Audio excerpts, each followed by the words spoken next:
Kurama இந்த ஒரு நைன்டெயில் ஃபாக்ஸ்னால ஒருத்தரோட வாழ்க்கையே மொத்தமா மாறி எப்படி எல்லாத்தையும் அழிச்சு துவம்சம் பண்ணக்கூடிய மான்ஸ்டர்னு சொல்லப்படுற இந்த மிருகத்துக்கும் மறுபக்கம் இருக்கு அப்படின்னு ஒருத்தர் கண்டுபிடிச்சு மிருகமா இருந்த நைன்டெயில்ஸ தன்னோட ஒரு பாதியா மாத்தி தன்னோட பிரதரா மாத்திரம் தான் நருட்டோ உசுமாக்கி.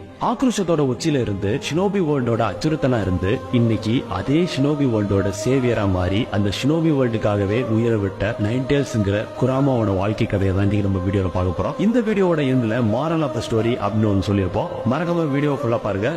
சுமார் 10,000 வருடங்களுக்கு முன்னால பூமியில மிகப்பெரிய யுத்தம் நடந்துச்சு. யுத்தம்னா ஆயிரக்கணக்கான வீரர்கள் சண்டை போட்ட யுத்தம் இல்ல, ஒரு அம்மாவுக்கும் அவங்களோட 2 பசங்களுக்கு இடையில நடந்த ஒரு பிரம்மாண்டமான யுத்தம். அவங்க சாதாரணமான மனிதர்கள் கிடையாது, கடவுள்களுக்கு நிகரான சக்தி உள்ளவங்க. அவங்க தான் காவியா உச்சுசுகி, அவங்க பசங்களான ஹாகரமோ அப்புறம் ஹாமுரா உச்சுசுகி. இந்த யுத்தத்துல மகன்கள் ஜெயிச்சு அம்மாவை சிறப்பிடிச்சு நிலவுக்கு அனுப்பிடுறாங்க. காகியா அவங்களோட அல்டிமேட் வெப்பனா யூஸ் பண்ண டென்டென்ஸ்ங்கிற டிவைட்ரிய ஹாகரமோ உச்சுசுகி கிரியேஷன் ஆஃப் ஆல் திங்ஸ் அப்படிங்கிற அவரோட அல்டிமேட் பவரை யூஸ் பண்ணி அதை 9 பாகங்களா பிரிச்சாரு. அந்த 9 பாகங்கள் தான்